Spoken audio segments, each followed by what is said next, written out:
we have here the Two of Wands energy and the Six of Wands. So it looks like this is you. Okay, parang meron ka ditong sitwasyon na papasukan, no? Kung saan parang hindi mo alam, no? Kung anong meron doon sa situation na yon, no? But this is you, mga babes. Nakita pa rin ako rito nang sinusundan ka rito ng swerte at tagumpay. So, ano man ito na parang papasukin mo rito, no? Because yung arc doon, no, ay symbol ng merong situation kayo rito na mai-involve kayo very strongly, no?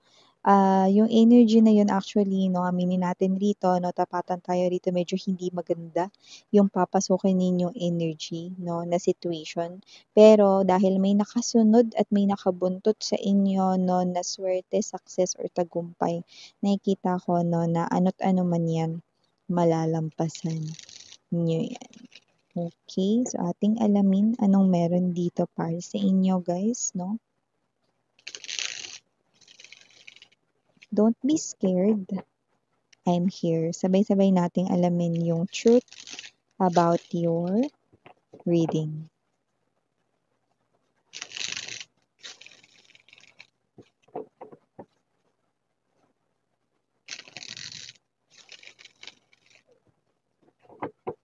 Okay.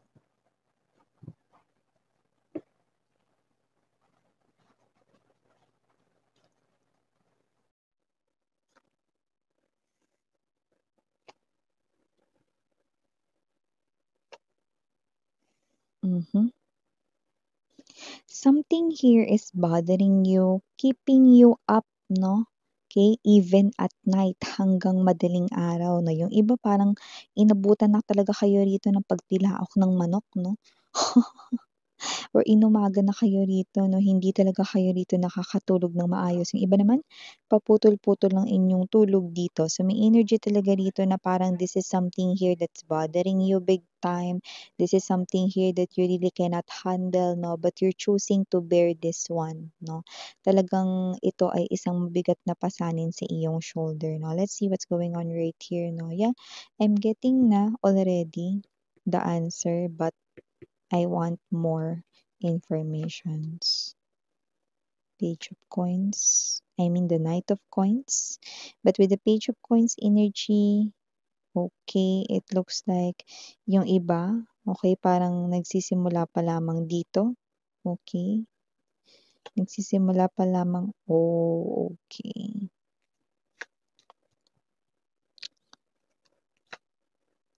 Wow. Talaga naman. You know, it's showtime. Yan mga babes, no? It's showtime mga babes. Nakikita natin dito ang ganda. So, bottom of the deck, we have here the Three of Coins, Six of Pentacles, you know. Mayroon akong kakatuwa, no?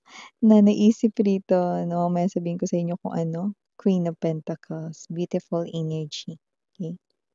Yan yung energy, no, na tatapakan ninyo in the future, no. But before we dive more dito sa inyong reading, let me just make bati first. Hi and hello there, new subscribers. My name is Yan, returning tambayers. Thank you sa inyong walang sawang love at support for me. At kung hindi nyo pa member po tayo na other channel, link is down below sa ating description box. So if interesado, meron din tayo dyan na ina-upload na collective readings for all signs every day. At yun nga, wala tayong gender dito, okay, babae, lalaki, LGBT, lahat ay welcome. Pwede rin po na i-switch, no, ang mga roles dahil possible talaga mangyari yon kasi general reading ito. And at the end of the day, lahat ay may free will na. Free nyong gamitin anytime, anywhere. So yun yung mga base na tayo dito gender, okay, and also na rin po tayong time period. So sa nakikita natin dito, ayaw mo sanang mag-isip ng ganito, pero masyado kang nababother dito, no? Kasi mukhang nakakita ka ng mga sign at mga clues, no, na nagbibigay sa inyo ng mga hints, no, na yung taong minamahal mo with this Queen of Cups energy. Okay, yung taong minamahal mo, alam mo kasi mga babes, no, pag ikaw ay nagmahal, para kang mala fairy tale kung magmahal, no? talagang kung sino man yang energy na yan 'no, mahal na mahal mo talaga siya 'no, and you really can do, anything 'no, and everything for this person here 'no. So, parang nahihirapan ka rin ditong tanggapin or paniwalaan 'no, na kung sino rito yung sobra mong minamahal ay posibleng meron ditong ginagawang kababalaghan, 'yan oh. So, wala tayo rito mga babes 'no, na hindi ito reading ha, ng mga entities or whatever ha. Pero, ang ibig ko sabihin dun, idiomatically speaking 'no, this person here 'no, na minamahal mo ay parang may ginagawa ritong something na milagro, kababalaghan 'no, okey, sa likudan mo. 'Yan ang nakikita natin dito. At nakakita ka ng mga clues 'no, ng mga signs 'no, na posibleng ito ay totoo. So, nakita natin dito 'no, that your person right here, even though parang obvious na siguro may mga kinikilos siyang kakaiba na parang nagbibigay dito sa inyo 'no, ng parang hint 'no, na baka meron siyang kausap na iba, na baka kapag katabi ka niya 'no, tinitigilan niya yung pagcha-chat 'no, ino-off niya yung phone niya, gano'n 'no.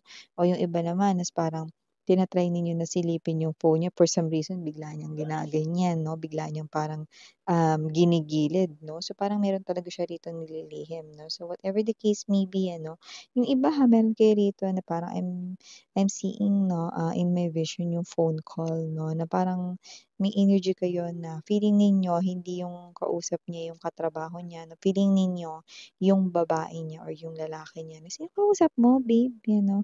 "Ah, yung boss ko lang yun." Yan 'no. Boss niya talaga, 'di ba?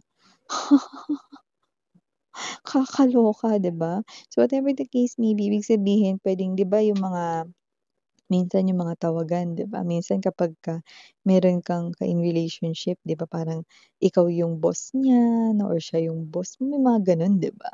Boss daw. So, may gano'n siyang klase ng energy. Definitely, there's an energy of third party, okay.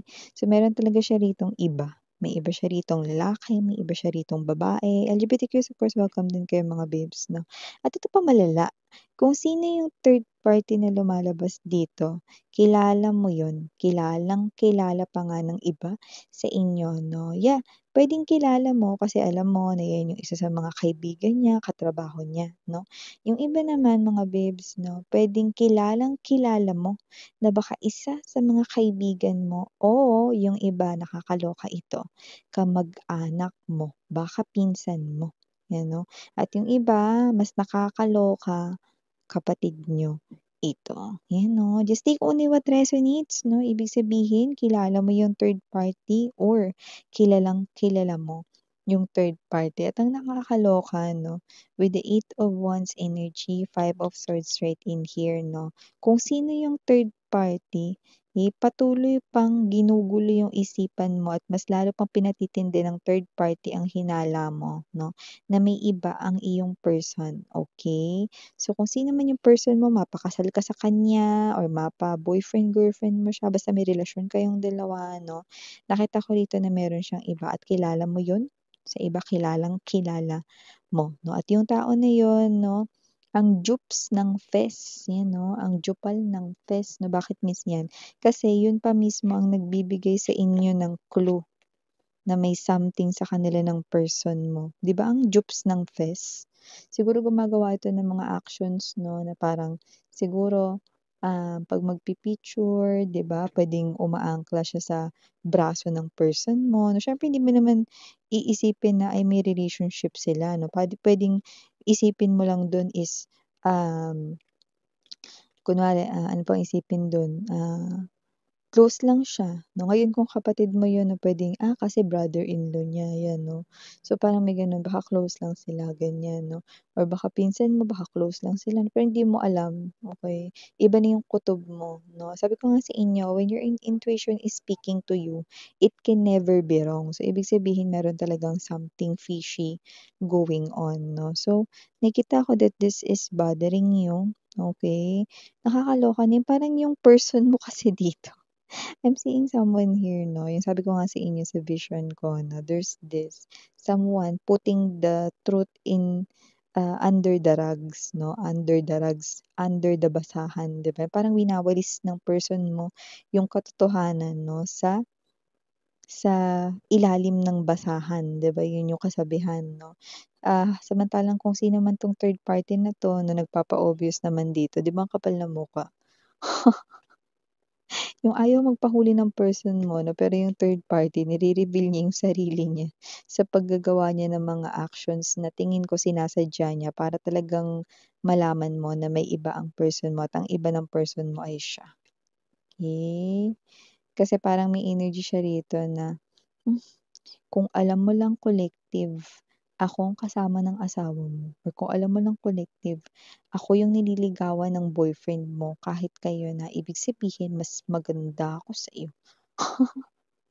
or mas gwapo ako sa'yo." You know, kasi may gano'n siya klase ng energy rito na parang anong klaseng mindset yun, 'di ba? So, kasi naman 'tong energy na 'to 'no, naku, 'wag talaga kayo 'no, dahil nakita ko rito mga babes na ibang-ibang enerhiya ang tatapakan ninyo, okey, sa mga darating na mga buwan, okey, dito. With the Ten of Swords energy, Queen of Swords right in here, Queen of Wands, it's definitely showtime 'no, it's definitely oras na para maningil, 'yan oh.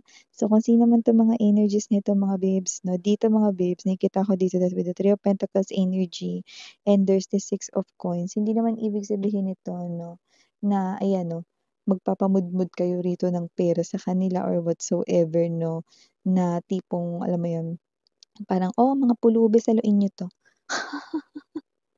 Hindi naman gano'n 'no, but this is you, you will definitely have your comeback, 'yan 'no. So, parang kayo dito 'no ay magbabalik at tatapak sa isang napakatapang na energy. Nakita tayo rito 'no na this is your revenge here, okay. And at the same time, you're doing this for yourself, 'yan 'no. So, wala ritong mangyayari na sasabunutan mo sila, sasapakin mo, sasampalin mo, walang gano'n. Ang gagawin mo dito is yes 'no, you will be always available. Bubusugin mo sila rito 'no, sa ano, gusto mo kainin? Sige bibilhin natin 'yan, steak ba sa Wolfgang? Or gusto mo bumili tayo ng ano, ng tinapay sa ano, Wildflower, 'yan may mga gano'ng klase ng energy, 'di ba? So, parang, papakitaan mo sila rito ng kabaitan pa more, 'pag may kailangan sila rito ng tulong 'no, lalo kung pinansyal 'no, hindi ka tatanggi, sige 'no, hanggang sa lahat ibibigay mo dito sa kanila. Teka lang miss 'yan, paano naman naging revenge 'yun? Revenge 'yun, kasi mapapamukha mo dito sa mga 'to, mga babes 'no, na alam mo yon 'no, sa parang parang ito yung strategy mo lumalabas kasi dito, parang strategy mo 'to para mapa-guilty 'tong dalawa na 'to, kasi darating at darating sila dun sa sitwasyon na kakailanganin talaga nila rito ng tulong mo at yun ay tulong pinansyal 'no. Ang revenge mo dito is you're gonna work really hard here 'no, at makakapag-ipon ka rito ng malaki 'no, to the point na may kakayanan ka ritong bilhin yung mga mamahaling bagay 'no, or yung iba sa inyo possible rito na mag-level up yung inyo ritong designation sa trabaho na magle-level up din yung pera ninyo. Pamumudmudan niyo itong mga ito 'no ng parang tulong, yung kabutihan ninyo 'no, ipapaapaw ninyo 'no, hanggang sa ma-feel guilty sila 'no, at umamin sila sa kanilang mga pinaggagagawa rito kahit alam mo na yun. So, this is your comeback right here 'no. So, no to war tayo rito, ang comeback ninyo 'no, ay ang pagbutihin ng inyong sarili, ang inyo ritong life 'no, at nakakaloka 'no, nakatago sa pagtulong ninyo. Yeah, I know 'no, na kung sino man yung mga energies na napi-pick up ko dito 'no, you've been hurt by these two people na close sa buhay mo 'no, but this is you, okay. Nakikita ko rito na hindi pa rin, kasamaan yung ganti mo for them 'no, at ang nakakaloka mapapaamin mo talaga silang dalawa 'no, sa kanilang kamalian sa'yo. See? It's payback time, it's comeback time, and it's showtime, 'yan ang nakikita natin dito, ayan 'no. So, nakikita ko dito mga babes sa inyo pa rin talaga ang huling laugh or ang huling halakhak dito, 'yan nakikita ko rito. At the end of the day 'no, Nakikita ko rito na hindi mo paghihinayangan ng person mo. Magiging happy ka pa nga 'no, na ang person mo rito ay inalis sa buhay mo 'no. Kasi kung hindi mo nakita yung totoo or kung hindi mo nalaman yung totoo, hindi ka rin dito mga babes 'no, mamumulat rito 'no, dun sa energy na-stuck up ka kasi parang ang focus mo kasi ay puro siya. Okey. So, nakita natin dito 'no, na ngayon nakita mo na yung sarili mo, at dun ka na mas nagbibigay, 'di ba? And now, you're growing, okey? At yung iba rito literal na talagang mabubusog kayo 'no, at magiging healthy kayo, 'yan. Iba magiging chubby, 'yan 'no, dahil meron kayong, um kakayanan na bilhin ng ano man ritong gusto ninyong kainin or bilhin para sa inyong sarili, 'di ba? So, yeah! Ang lupit ng comeback ninyo mga babes 'no, at ang nakakaloka rito 'no, ang revenge ninyo ay ang tulungan sila 'no, at hindi tatanggi sa anumang pagtulong. Hindi iyon pagto-tolerate 'no, or ano man, but this is your way 'no, para kusa sila ritong umamin mismo ng kanilang kasalanan. 'Yan 'no. So, ito yung mga messages right here for you guys. Thank you so much again and Yuriana on. Sarangiyo, love and light. And